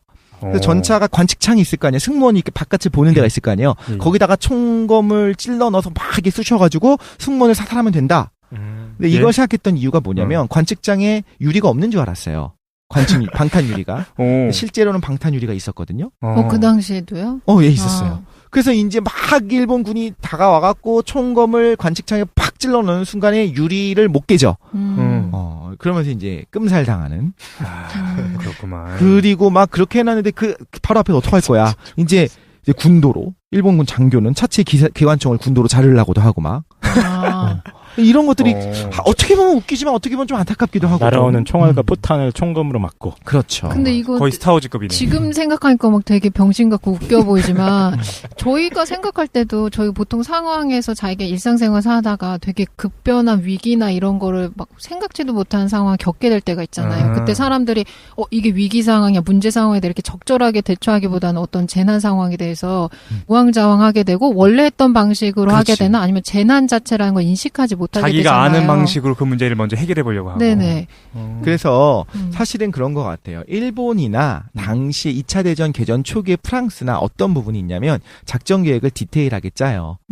디테일하게 짜면 안 되기도 하거든요. 왜냐하면 상황 계속적으로 바뀌거든요. 맞아요. 그러니까 일단 가서 쑤셔가지고 찔러놨는데 만약에 방탄유리가 없는 줄 알았는데 탁 하고 막혔어. 네. 그럼 어떡할 거야? 빨리 도망을 가든가 뭔가 다음 단계로 넘어가야 돼. 그때 하얗게 질려버리는 거예요. 근데 일본이 가장 못했던 것 중에 하나가 뭐냐면 계획을 짤 때 언제나 최상의 상태가 될 거라고 생각하고 모든 디테일한 계획을 짜요. 그리고 예외 이거를 상황 인정하지 않고. 그쵸? 네. 예외가 발생했을 때 어떻게 빨리빨리 이게 좀 뭔가 니네가 알아서 대처를 해라라고 하지 않고 철저하게 그 계획대로 행동을 하도록 하는 거예요. 근데 일단 처음부터 계획을 짤 때 얘네들이 최상의 상태 또 적이 지는 거를 전제로 계획을 만들었거든요. 예를 들면 뭐냐면 미드웨이 해전. 미드웨이 해전은 굉장히 중요한 해전이 되는데 이거 나중에 그건 다뤄볼게요. 오늘은 다룰 수가 없는데 그 전에 이제 일본이 워게임을 할 거 아니에요. 어떤 일이 벌어질지. 미국 항공모함에 의해서 일본 항모 4척이 거기 투입이 됐는데 2척이 침몰하고 2척이 대파한다는 결과가 워게임에서 나왔어요. 그러니까 어떻게 했냐면 이건 말도 안 된다. 위대한 황군의 항모에 기량이 엉망진창인 미군 애들이 폭탄을 떨어뜨릴 수 있을 리가 없다. 그래가지고 야 무효 다시 하자. 도로 부활시키고 막 그랬어요. 그 철저하게 계획들을 다 짠 거예요. 그리고 그러니까 계획 짜는 순간 너는 이미 죽어 있다. 이걸 확신한 거구나. 그렇죠. 그리고 적함대는 우리가 예를 이길 들면 거야. 이미 적함대가 야간에 회피나 기만 같은 거 없이 그냥 걔네들은 원래 진로대로 조용히 올 거라는 가정하에 또 일본 해군은 상대 위치를 다 파악하고 있는데 상대는 일본 함대를 일본군의 접근을 모른다는 전제 이런 전제로 디테일하게 계획을 짜나요. 그럼 실질적으로 들어가면은 아니잖아요. 다르겠지. 상황이 다르잖아. 그때 어떻게 해야 될지를 모르는 거예요. 그러면 임기응변이 너무 약간. 반자이 하면서 돌격합니다. 반자이 바로. 그렇구만. 그렇지. 뭐 그렇게 될 수도 있겠죠. 이게 사실은 엉망이었네. 엉망이었어요, 실제로. 근데 엉망이었도 보기 어려운 게 일본도 그렇고 초반에 계속 승세를 잡잖아요. 네네. 그러면은 자기네들이 어떤 성공 모델이 계속 성공해가지고 전쟁에서 이길 수 있다는 확신이 강화될 거고 뭔가 예외 상황이 발생할 거라고 비판적으로 사고하기가 어렵겠죠. 근데 일본 처음에 자기들이 성공했을 때는 메이지 유신 통해서 완전 개방했던 게 성공 모델이 됐는데 이게 성공이 발목을 잡는 것 같아요. 독일도 똑같지 않아요? 2차 세계대전 때 독일한테 그렇게 급속도로 유럽이 점령당할 수 있었던 게 독일이 그 정도의 군사력으로서 유럽 전체를 장악할 거라고 생각을 못한 거예요. 승전국이었으니까 청나라도 똑같이 생각할 수 있을 것 같아요. 근데 이제 뭐가 있냐면 그러니까 정확하게 얘기를 했거든요. 독일도 처음에 이제 전격전이라고 하는 거 자체를 의도하지 맞아요. 않았다고 했는데 그거로 독일을 유럽 전체를 휩쓴 다음에 의도하지 않았어요? 의도하지 않았어요. 전격전은? 전격적이라는 거 있지도 않았었고 사실은 이게 전격전의 신화 이런 책들을 보면 나와 있는데 전쟁사 얘기가 들어갈 것 같은데. 네. 근데 이제 아무튼간에 열전 너무 길어지니까. 그거를 그 전격전이 굉장히 훌륭한 줄 알고 마지막에 그게 안 통하기 시작했는데도 끝까지 그걸 끝까지 붙잡고 하죠. 있다가 사실 네. 패망했어요. 아. 일본도 비슷한 거예요. 이게 말씀하신 게 굉장히 정확한 게 청나라를 이기고 결국엔 러시아를 이기거든요. 그러니까 자신들의 기량을 엄청나게 높게 본 거야. 미국도 당연히 싸잡아 버릴 수 있고 미국 애들 게으르고 얘네들은 정신력이 우리보다 딸려. 그러니까 우리가 조금만 겁주면 얘들은 바로 항복할 거야. 근데 실제로 붙어보니까 그렇지 않은 것들이 막 드러나기 시작했는데도 불구하고 네. 끝까지 거기 매달리고 있는 거예요. 어쨌든, 예. 네. 뭐 또 낙천이 어마어마합니다. 무타구치 레니아의 인팔작전 이분도 내가 한번 이분이라고 내가 이야기한 이유가 일종의 독립군이 아닐까. 그 조선의 엑스맨이요. 스파이가 아닐까. 이런 식으로 엑스맨. 생각을 해갖고 이분은 천재편을 들까 했는데 인팔작전이라고 하는 중요한 작전을 하게 돼요. 그거는 이제 미얀마 인도 국경지대에서 전투를 하는데 지금 다 러일 전쟁 이후입니다. 훨씬 이후에 전투를 말하는데 일본군의 어떤 허접함을 보여주는 그렇죠. 사례들인 일본군이 어떤 식으로 변질했는지를 보려고 하는 거예요. 지금 이렇게 계속 승리를 하다 보니까 어떻게 변질했냐면 보급을 적에게 탈취하면 된다. 손자병법 시대의 이야기를 하는 거예요. 그때 당연히 일본에서 전부 다 일본 군부들이 다 반대합니다. 이거 말도 안 된다. 이게 성공할 수 있겠냐. 그런데 어떤 일들이 벌어지냐면 일본 군부에서 야 내가 아는 애니까 제 거 좀 내 체면 생각해서 좀 승인 좀 해줘라. 이런 식으로 승인을 하게 돼요. 그래서 보급은 일단 적에게 탈취하면 되니까 보급 안 해도 되고 정신력으로 참을 수 있고 아까 말한 것처럼 대검이 없으면 이빨로 싸워라. 총알이 없다고 투퇴하는 게 말이 되냐. 또 무슨 얘기를 하냐면 결정적으로 일본인은 원래 초식동물이다. 그러니까 길가에 난 풀을 뜯어먹으면서 진격해라. 뭐 이런 식으로 계획을 이렇게 짠 거야 처음부터. 보급할 계획을 안 짠 거야 처음부터. 그래서 결국엔 어떻게 되냐면 일본군이 92,000명 중에 32,000명이 전사를 하고 4만 명이 아사합니다. 굶어 죽어요. 그때 태평양 전쟁 당시죠. 그쵸. 그거는. 태평양 전쟁 때 영국 쪽이랑 이제 공격하기 위해서 인도 쪽으로 갈 때. 자, 이런 식의 일본군의 특징이 끝까지 이걸 고집하다가. 근데 너무 아까 정확한 걸 지적해 주셔가지고 초반엔 이럴 수 있어요. 근데 이제 자기들이 안 통하고 역량이 딸린다는 걸 알기 시작하면 처음에 메이지 유신했던 그 정신이 어디 갔냐고. 회신을 했었어야겠지. 그렇구만. 그리고 실제로 독일이 초반에 그렇게 승세를 잡을 수 있었던 이유도 그렇게 봐요. 프랑스도 여전히 매뉴얼에 집착하는 거야. 독일 애들이 맞아요. 공격을 시작하면은 연락을 해갖고 상부로부터 지시가 올 때까지 대기하고 있으려고 해. 맞아요. 선전포고 할 줄 알았던 거지. 계속 기다리고 있었는데 독일군은 교리 자체가 뭐였냐면 상황이 바뀌면 니네가 일단 알아서 선 조치를 하고 나중에 후보고를 해라. 이런 거였거든요. 어쨌든 그래서 지금 일본의 상황, 일본 같은 경우에 러일 전쟁 이후에 계속해서 전쟁에 승리하면서 네. 변질됐다라는 거예요. 근데 이제 일본이 실제로 이겼었던 건 러시아의 발틱 함대를 깨부신 다음에 이기게 됩니다. 이제 다시 굉장히 러일 전쟁 때로 다시 돌아가서 우리 러일 전쟁에 이제 해군으로 돌아오는 예. 거예요. 전쟁 역사에서도 중요한 사건이라고 그래요. 이게. 굉장히 예, 중요해요. 굉장히 중요한 무슨 사건? 러시아의 이제 발틱 함대가 있어요. 최정예 이제 함대가 되는 건데 발트해가 어디냐면 핀란드, 스웨덴 근처에 있는 거예요. 예. 그러니까 러시아 뭐 수도에서 가까운 데에 있죠. 그 발틱 함대 전체를 가지고서 일본을 공격하려고 했어요. 그래서 러시아의 모든 함대를 사실 흑해에 있는 함대를 제외하고는 전부 다 싹 다 가지고 일본을 공격하려 오게 되는데 육군이랑 똑같아요. 육군 7,000km로 오는 것처럼 러일 전쟁 이후에 러일 전쟁 러일 상황에서 상황. 지금까지 육군을 이야기한 거고 실제로 해군. 육군은 허접했다라는 걸 전 얘기하고 싶었던 거고 근데 이제 신기하게도 계속 이겼었다는 건데 그래서 일본이 자신들의 역량을 과대평가했다는 걸 이야기한 거고 이거는 해군을 이야기하는 거예요. 일본의 해군은 은근히 정말 세긴 했어요. 은근히가 아니고 그 이후에도 최근이었죠? 굉장히 최강급으로 성장을 합니다. 그래. 그러니까 이때 당시에 해군 병력이 최첨단 무기 체계라고 보시면 돼요. 이때 당시에는. 그러니까 공군 병력이 일단 없던 때고 탱크나 이런 것도 없고 유일하게 강력한 화력을 보유할 수 있는 게 해군입니다. 해군. 예. 엄청나게 화포 돈도 같은 많이 것들이, 들어가고요. 그치. 거기에 있는 전함에 있는 화포가 가장 예. 세죠. 예. 이때 당시에 최강 무기. 그렇구만. 그런데 이제 러시아도 자신들의 최고의 함대를 끌고 왔는데 얼마를 하게 되냐면 거의 지구 반바퀴 2만 킬로를 넘어서 엄청 아프리카 대륙 아래쪽으로 해갖고 어마어마하게 많이 돌아옵니다. 일본 니네 발라주겠다. 그러면서 자 근데 이걸 이렇게 생각을 해야 돼요. 러시아가 이때 기지가 어디 있냐면 블라디보스토크에 있어요. 네. 일본보다 위쪽에 있어요. 네. 그럼 어떻게 해야 되냐면 일단 블라디보스토크로 가야 돼요. 러시아는. 왜냐면 지금 지구 반바퀴를 돌아서 왔는데 얘네들이 정상이겠냐고. 보급도 제대로 안 돼 있고 뭔가 자잘한 문제도 생겼을 거고 그렇지. 배가. 그러니까 일단 한번 수리를 하고 전열을 가다듬은 다음에 공격을 해야 되는데 문제는 일본을 지나가야 된다는 거죠. 일본 앞바다를 지나가야 그치. 되는데. 갈 수 있는 경로가 3개가 있었어요. 그때 우리가 알고 있는 정말 그 대한해협 있잖아요. 예. 일본과 우리나라 사이를 지나가는 게 최단 코스고 그게 아니면 쭉 돌아가지고 저 일본 위쪽으로 해갖고 가는 아이고, 길이 2개가 더 있었어요. 태평양 사이를 쪽으로 통과해서. 해가지고. 그렇죠. 태평양 쪽으로. 근데 지금 상황이 너무 안 좋으니까 실제로 러시아의 발틱 함대는 최단 코스 대한해협으로 가게 되고 일본에서도 그렇게 갈 거라고 판단해서 기다리고 있었다가 거의 사실상 처참하게 발립니다. 이건 실력으로 발린 게 맞아요.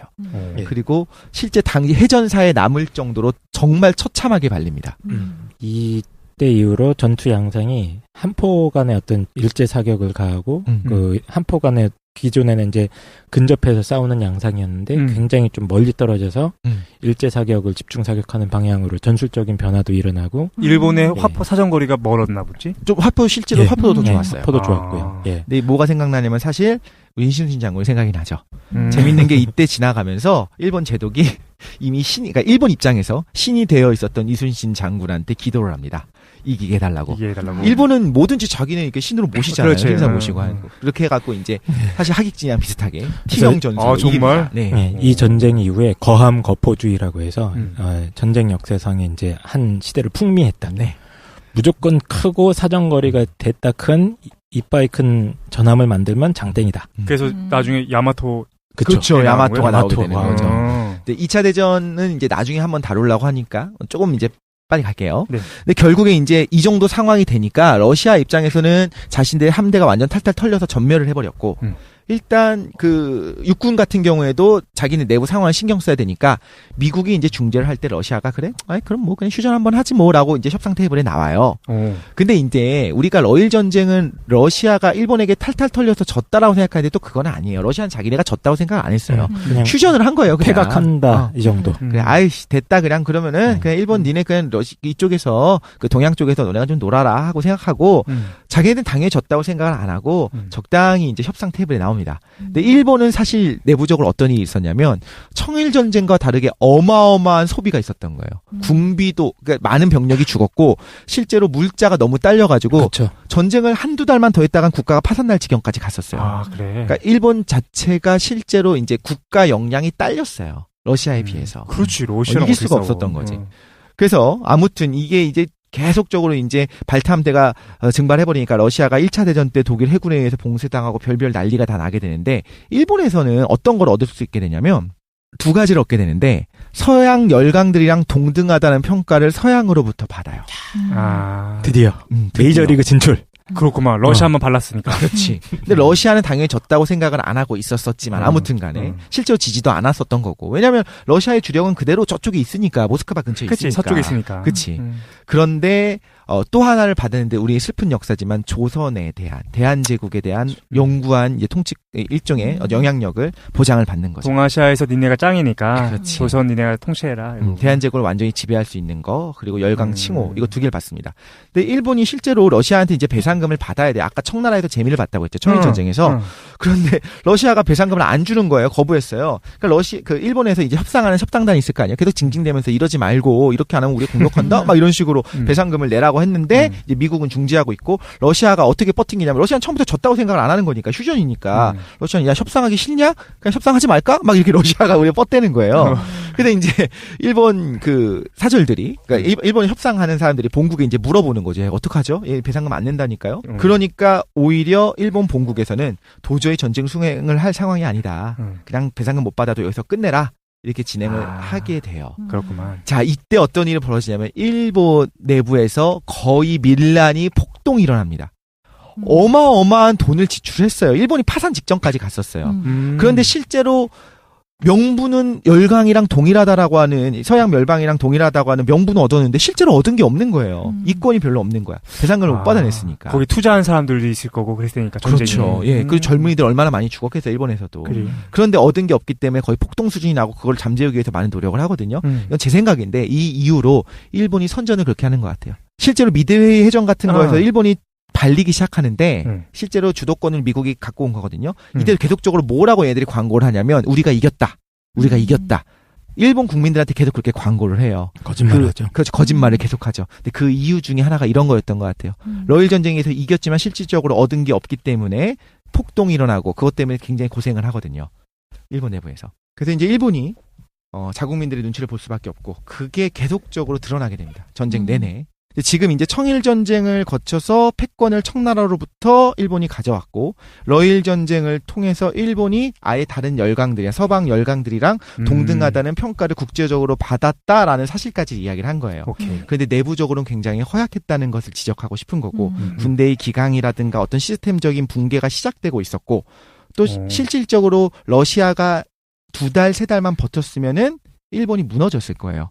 돈이 없어서. 그러니까 그렇게 전면전을 치룰 수 있을 정도의 돈이 없었어요. 일본이. 그렇구만. 그 정도의 국력이 없었고 이제 일본도 내부적으로 그걸 알았겠죠. 이제 뭘 해야 된다고 알았냐면 본격적으로 조선을 그 대한제국을 완전히 자신들이 식민지로 삼든가 아니면 통합을 시켜버리고 장기적으로는 만주 쪽에 있는 광대한 자원 또 뭐 필리핀 쪽이든 인도네시아에 있는 수많은 자원들을 먹지 않으면 이제 서양 열강들과 같이 대등하기가 힘들다라는 얘기가 여기서 나오기 시작하는 거예요. 정세적으로 조선이 필요하기 시작했구나. 그렇죠. 정말로 필요했던 거죠. 오케이.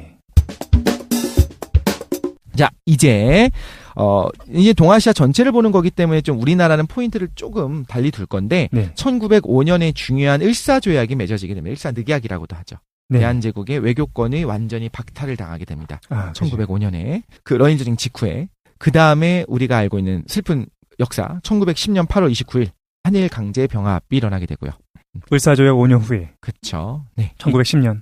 실제로 이때 일제 강점기가 시작되고 이렇게 생각하시면 돼요. 정말로 한국은 식민지가 아니라 일본이 된 거예요. 당시에. 그래서 병합입니다. 병합. 완전히 병합된 거. 합방이라는 거는 이제 일본 쪽에서 했던 용어고. 합방은 원래는 이제 둘이 좀 합의하에 대등하게 자라고 대등하게 했었던 거를 이야기하는데 우리가 강제 병합이라고 하게 되면 좀 이제 일본의 침탈 의혹이 사실 드러나는 용어니까. 그렇죠. 드러나고 정확한 거니까. 네. 자, 그래서 일제강점기의 1기, 2기, 3기 이런 이야기들을 다음에 한번 좀 다뤄볼 수 있을 것 같고 근데 이제 국제정세기 때문에 또 잠깐 살펴보면 1910년에 한일 강제 병합이 일어났고 1912년에 중화민국이 성립합니다. 이게 설립되는데 이게 되게 중요해요. 아까 청나라랑 중화민국은 전혀 달라요. 청나라는 완전 호구였는데 중화민국은 그 정도 호구가 아니었어요. 거기다가 애국심이 있었어요. 청나라 입장에 중국 입장에서도 한족들이 청에게 충성을 얼마나 다했겠어요. 그렇게 다 바치지 않았겠지. 근데 중화민국은 또 다시 한 민족이 뺏어온 거잖아요. 네네. 그래서 이제 중화민국에 설립하는 것들 굉장히 중요하고요. 세계 1차 대전이 1914년에 일어나게 되고 일본이 영국 동맹을 빌미로 독일이 아까 선전포고 했다고 했죠. 그런데 별 콩고물이 없었습니다. 그러니까 일본은 계속적으로 뭘 하기 시작하냐면 돈이 없어 죽겠는 거예요.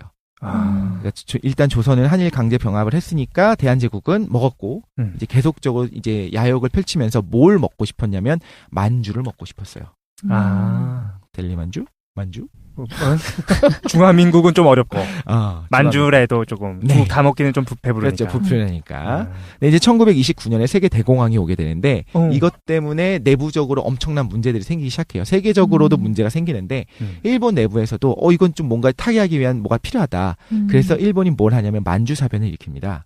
일본이 만주의 자원을 가지고 만주를 병창 기지로 하려고 만주를 불법 침략을 하게 되는데 그게 만주사변이군요. 네, 만주사변. 그 만주 전쟁이라고도 할 수 있어요. 네. 근데 어떤 일인 거냐면 결국에 만주를 자기네가 장악을 해요.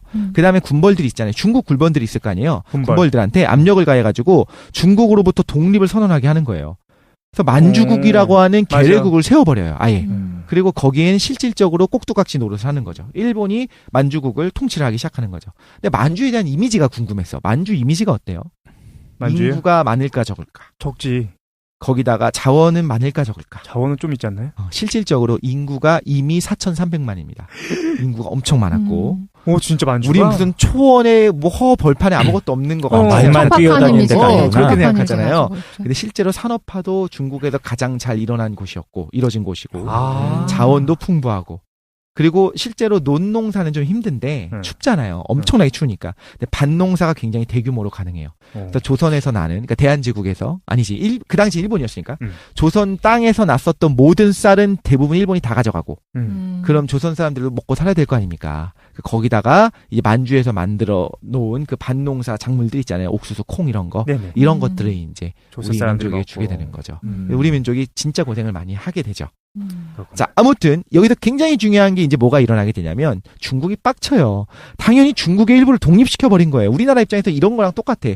우리나라 대한제국이 나름 힘이 세고 나름의 패권을 가지고 있었는데 갑자기 부산을 점령하더니 경상남도를 독립을 시켜버린 거야. 일본이 통치하는 거나 다름없게 되는 거예요. 네. 말도 안 되는 거지. 그래서 이제 중국이 빡칩니다. 청나라가 아니라고 했죠, 아까. 일본이랑 중국이랑 사실상 전쟁을 시작하는데 이 중일 전쟁이 37년부터 일어나게 되는데 실질적으로 만주 사변부터를 중일 전쟁으로 봐요.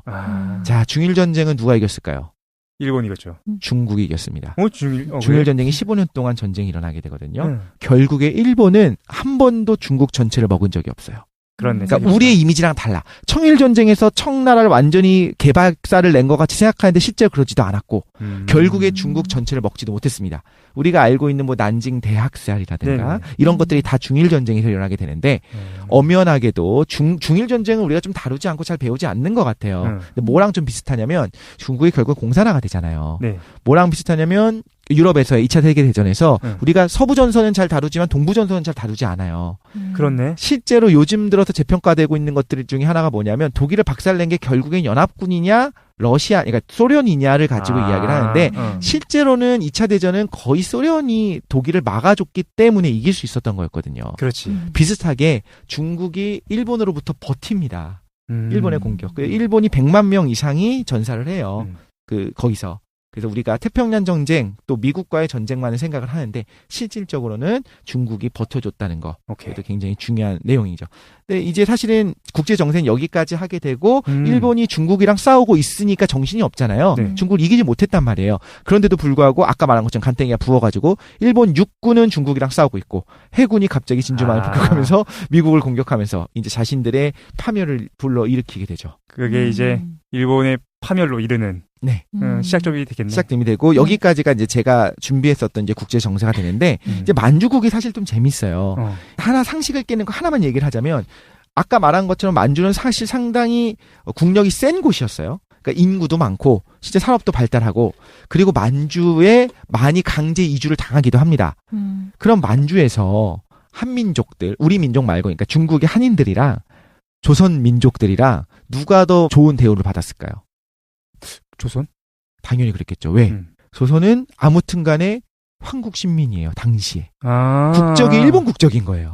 하나니까 나라가. 당연히 1등 시민은 얘네 입장에서 일본의 어떤 진골들, 일본 사람들이 최고 1등 시민이지만 2등 시민의 대우를 받았던 게 그래도 조선이었어요. 그렇구만. 그리고 삼류 취급을 받았었던 게 만주.